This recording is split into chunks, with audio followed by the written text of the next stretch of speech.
Bonjour à tous. Alors, si vous avez décidé de vous lancer sur le marché corporate,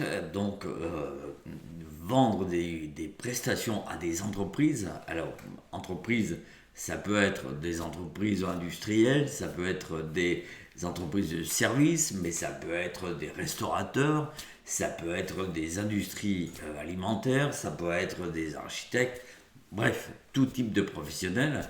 Alors, ces différents professionnels ne vont pas réagir de la même manière face à la photographie, c'est sûr. Donc ça, je l'explique dans des vidéos que j'ai déjà faites ou je vais l'expliquer dans des vidéos qui sont à venir.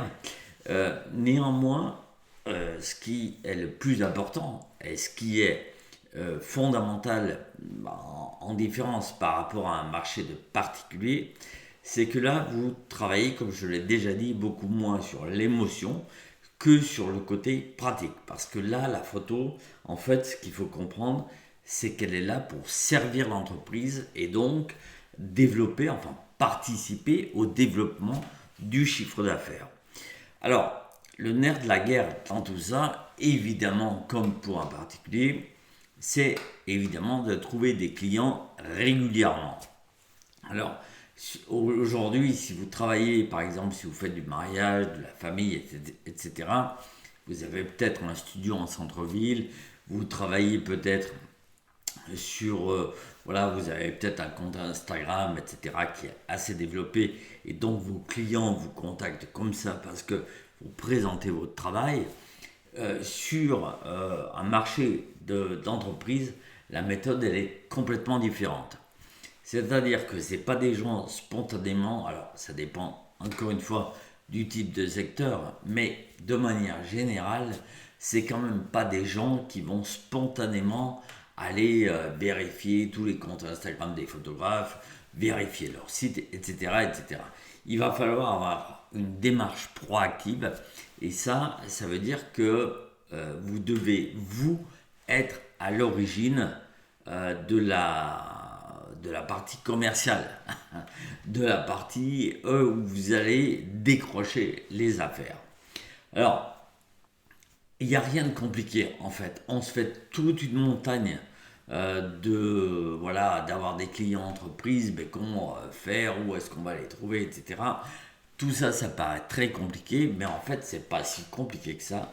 Et aujourd'hui, je voulais vous parler de trois actions simples à faire quotidiennement, ou en tout cas le plus souvent possible, pour que vous ayez un flux de clients régulier.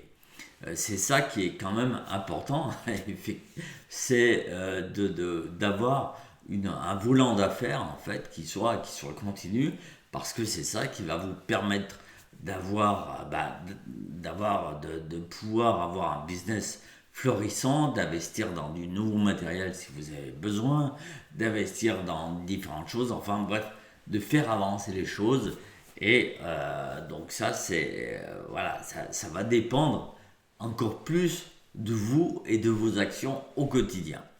Donc, il y a trois actions. La première chose, c'est de repérer les entreprises qui ont besoin de photos. Alors, comment on fait ça? De plusieurs manières. Moi, j'utilise beaucoup, à 90%, j'utilise LinkedIn parce que c'est là que toutes les entreprises et toutes les entreprises, tous les chefs d'entreprise, tous les responsables de communication, enfin bref, tous les gens tous les professionnels qui se respectent, eh ben, ils sont sur LinkedIn. Donc si vous avez besoin de prospecter, c'est vraiment sur cette plateforme que vous devez le faire.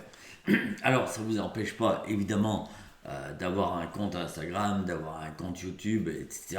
C'est pas du tout. Mais la première source, en fait, si vous devez vous concentrer sur une seule chose, et c'est ce que je vous conseille au départ, c'est de vous focaliser sur LinkedIn.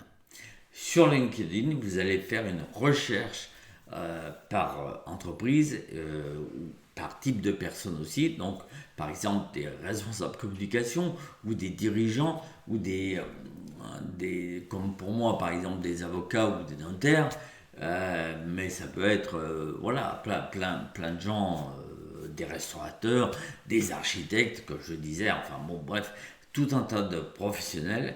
Vous allez déjà identifier votre cible. Voilà. Avec qui vous travaillez. Est-ce que vous faites plutôt du culinaire, de l'architecture, de la mode, etc. Donc quel type d'industrie en fait vous visez.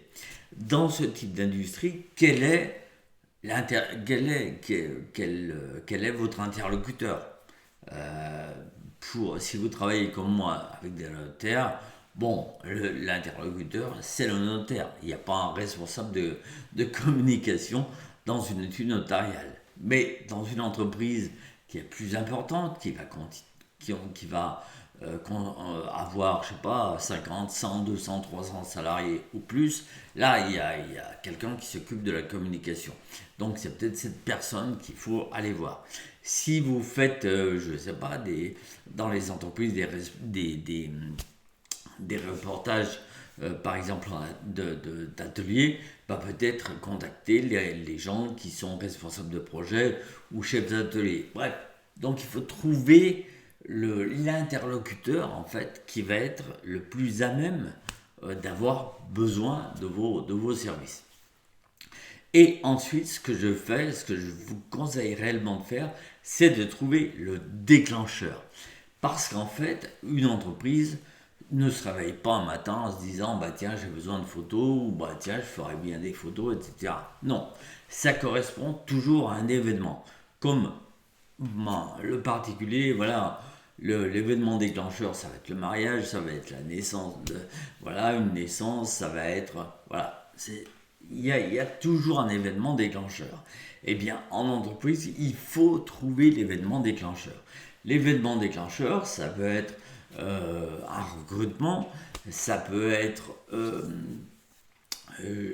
un besoin de communication suite par exemple à l'annonce de nouveaux produits, ça peut être la réflexion d'un site internet, ça peut être plein de choses. Hein. Donc identifier le déclencheur, en tout cas repérer les déclencheurs. Hein. Ça peut être la participation à des salons, ça peut être un colloque, ça peut être plein de choses. Ça peut être plein de choses qui créent le besoin d'image. Voilà. Donc ça, c'est vraiment à vous de repérer ça. Une fois que vous avez identifié les entreprises, les interlocuteurs et le déclencheur, je vous conseille de contacter les personnes via LinkedIn ou via mail. Alors, moi, en général, sur LinkedIn, voilà, ça se fait en deux temps. Il faut demander la personne en connexion et ensuite vous pouvez lui envoyer un message. Alors, dans tous les cas, je vous conseille de faire cette démarche-là. Mais moi, j'utilise également un CRM qui s'appelle Folk CRM, qui va me permettre de trouver les adresses email des gens. Ça marche assez bien quand même. Et donc, je les demande en connexion LinkedIn, mais en même temps, en parallèle, je leur envoie un mail, voilà, pour me présenter et puis pour essayer de rentrer, de créer de la connexion. Voilà. Alors, évidemment, tout ça, ça ne suffit pas, hein, et on va le voir par la suite, il y a d'autres actions à faire. Mais bon, voilà, ça, c'est la première étape, et je vous conseille voilà, de vous imposer un rythme. Vous faites 10, 15, 20 entreprises par jour, mais vous le faites régulièrement. Ne faites pas 10 entreprises le lundi, et puis le mardi, vous n'y avez pas le goût, le mercredi non plus, ben, finalement, on verra ça le vendredi. Non, imposez-vous une discipline.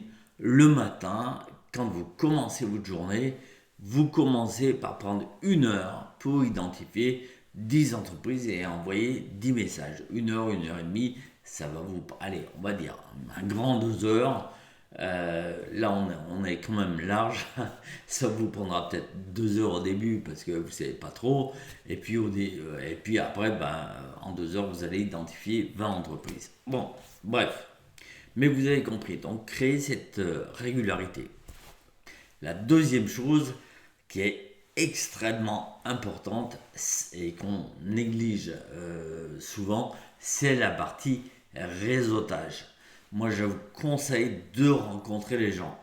Allez, alors je dis toujours, la première année que vous démarrez, ou, voilà, même par la suite, bien évidemment, mais la première année, ce qui est extrêmement important, c'est d'aller serrer des mains.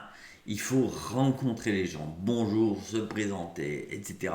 Laisser sa carte de visite, et puis voilà, créer un espèce de terreau comme ça, et se faire connaître. Alors vous allez voir sur LinkedIn, vous avez ce qu'on appelle les R1, les R2, les connaissances de niveau 1, de niveau 2, de niveau 3. Eh bien, lorsque vous rencontrez les gens, c'est exactement la même chose. Quand vous rencontrez une personne, bah, ça y est, elle est dans votre réseau. Il faut tout de suite le demander sur LinkedIn. Elle est dans votre réseau de niveau 1.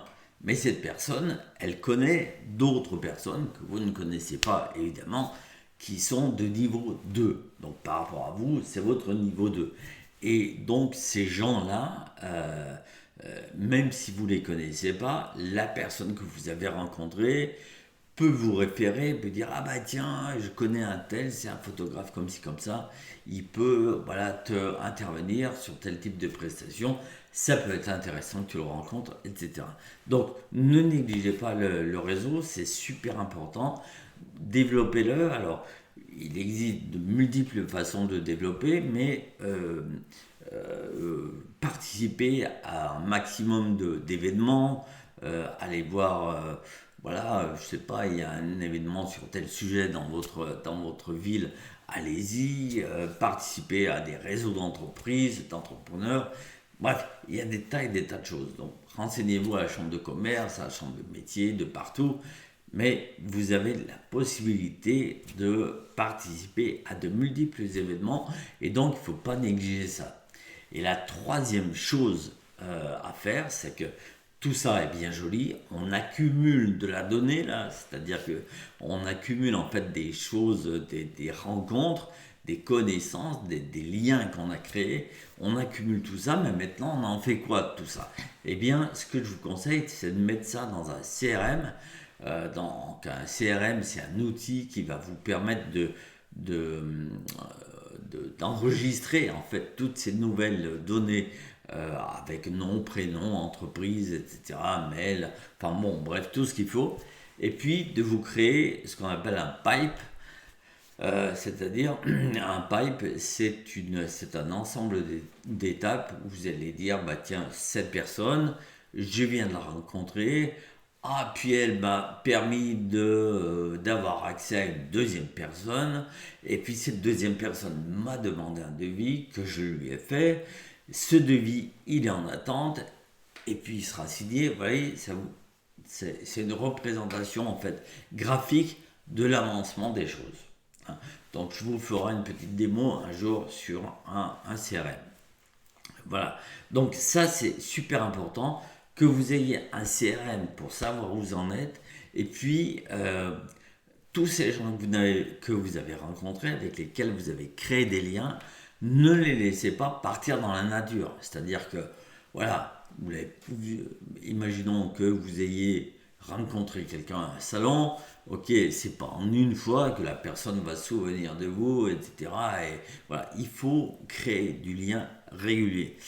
Même chose pour les gens que vous contactez sur LinkedIn, voilà, par des échanges voilà, faut créer des échanges de mails pour que vous ayez un suivi, sur ces personnes-là. Voilà, donc tout ça, mettez-le en place régulièrement dans votre nouvelle activité. C'est ça qui va vous permettre à la longue de trouver des clients entreprises et des clients de manière régulière. Votre pipe il sera alimenté avec des contacts que vous aurez, des devis que vous allez faire, et puis des devis forcément que vous allez signer, convertir, donc ces prospects en clients. Voilà. Donc, mais ça demande une régularité, et cette régularité, faut vraiment voilà, que ça soit quotidien parce que c'est quand même le carburant de votre entreprise. Voilà. Eh bien, c'est tout pour cette vidéo. Merci de l'avoir suivi. N'hésitez pas à vous abonner à la chaîne, n'hésitez pas à liker cette vidéo. Et puis moi, je vous dis à très bientôt pour une prochaine vidéo. Ciao!